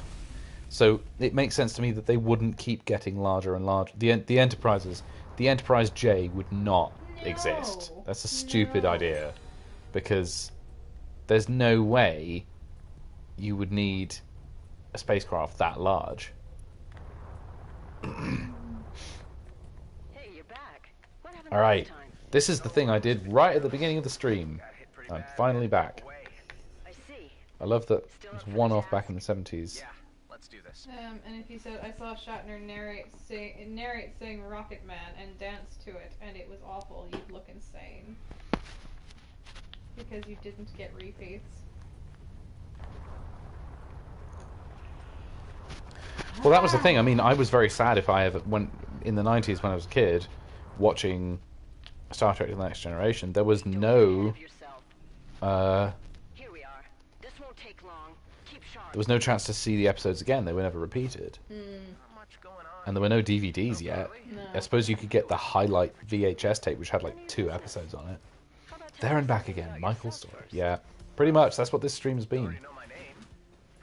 It's like that thing that goes around that I absolutely love that says, kids today will never know the horror of sprinting from the bathroom when someone calls, "It's back on!" Okay. And someone comments, "Couldn't you just pause it?" And they said, "Oh, you sweet summer child." I remember the time when I thought, wait, why don't I look up on YouTube to see if this random show from 1993 has been uploaded? Of course it had. Some nutcase had it on VHS, whatever it was I wanted to look up. Somebody had it on VHS and had uploaded this thing I wanted to watch on YouTube. The joy that I could find this thing after 18 years. I still remember the I don't first even know what it time was. I was cleaning out my old video game drawer, and I dug out my PlayStation Portable. Your My PSP. Your PSP. My PSP.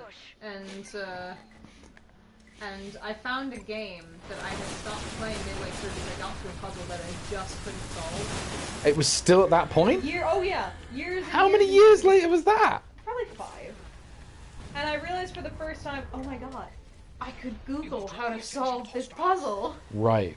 It was it blew my mind. I'm like, oh my god, I can find the answer to this. To be fair, I might have been able to do that at the time if I knew what it formed. If I die now, I'm gonna stop. I go bad.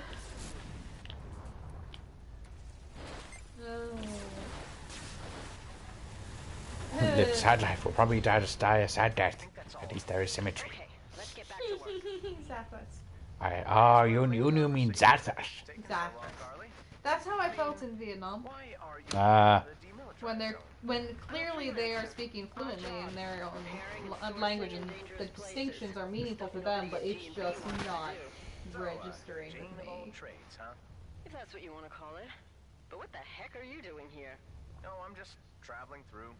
See, Adam, I was honest with you, and you didn't return me the favor.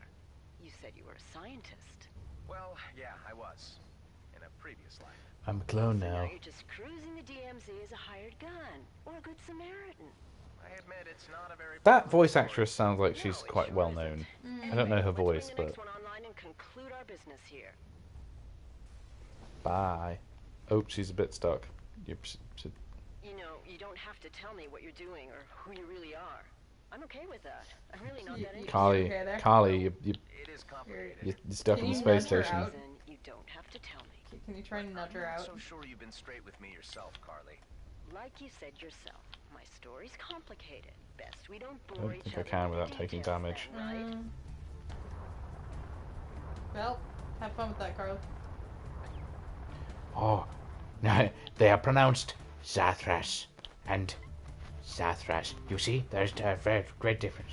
I'm so sorry, Annalise, but I did fucking double take because I was like, you served in the Vietnam War.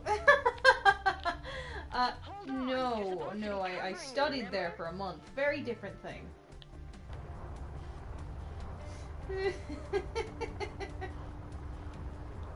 Sorry, Carly. Velocity mod. What does that mean? I don't know, I'm collecting it. You got the blueprint for it now. Do la di da di da. Did that help? I'm There helping. you go, cut through this bit. There you go, there's a big old black mark right here. Did that help, Carly? Why are you doing this? It doesn't do anything. No, it doesn't. There you go. Cut this piece off. You're not doing anything. There you go, you can eat that now.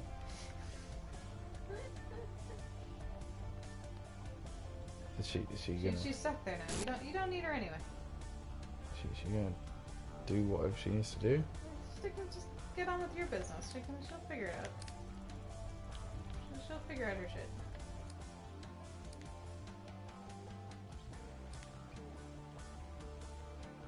Oh, I need loads of stuff to build that. Edith up, the proper lady. I think she's stuck. Oh. Do you need her for this mission? She's supposed to be doing something. Well, no, I think you're still help Carly activate the mining lasers. You still have 2 mining lasers to activate. I know, but if I go over there, she says, hey, you're supposed to be covering me, and she's stuck. Oh. Have we glitched out for the evening? I think we might have glitched.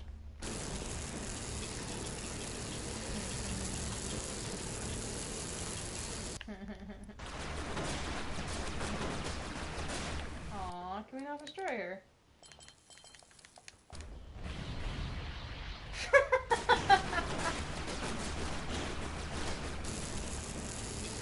I don't think we're allowed to destroy her. I think we are. I mean, she's taking damage. Oh, Quite a lot of it. unbelievably slowly, but she is. And don't stop. I'm not. I've run out of... Oh. What's the Ooh, thought- damage booster, yeah. What's the thought on Zach Allen from B5? Oh! He's quite good. He's a good character. Unfortunately, I think that the actor who played him had some real problems. Yeah. I think he was some sort of drug addict or something. He was in Grease, I think. That actor. Oh. I can't remember his name right now, but he was in. Oh, she respawns energy immediately. I suppose I'm not supposed to kill her. Damn He it. was in Taxi. I think this mission is broken, guys. I think I'm just gonna have to. We'll go over You know, to the checkpoint I'm thing just there and see what happens. Oh! Never mind. Yeah, I'm gonna have to do that. Okay. Perfect. Was my name in that Yeah. round. Wow, that's... Yeah, Perfect just smashed into a rock and exploded. I did. Well done. It's great. Well done. It's perfect. That was great. Alright, shall we call it there? Let's call it a night, I think, guys. I'm quite tired. Yes, me too. But thank you guys for watching. Indeed, this was fun, as always. We will be back very shortly, I'm sure. I now Yes. have quite a lot more free time than I have been having. I'm sorry that we don't have schedules for these things. We just kind of Yeah. do this when we have... We pretty much do this of an evening, and we go like, yeah, we feel like doing a stream. Let's do a stream. Yeah. So, sorry there's no real set schedule. Oh, good. Steven Aw. says, guys, thanks so much for helping out. Legit, you guys course. really helped tonight. Yes, very, of course. Very happy to. Anytime, and lots of love to your family. I'm very sorry for what you guys are going through. Absolutely. It's unbelievable. Well, I'm sure we'll be back on at some point this week to provide more of us asking about. Yeah, sending lots of best wishes your way, and we'll be thinking of you. So Yes, indeed. Yes. hang in there, guys. I'm getting my teeth messed with in about 9 hours. Oh, yeah. God. Good luck with that, John. Good luck. We'll be keeping you both in mind. So Yes. until soon, guys. Yes, indeed. Lots of ice cream, John. Lots of ice cream. Ice cream, jelly, Jelly. And, just general soft food, pain meds. soft foods, cold foods, numbing Don't things. be a hero. Just take the pain meds. Yeah, that's right. All right. Night, night, guys. Take it easy, guys. Best of luck to you both. See you soon.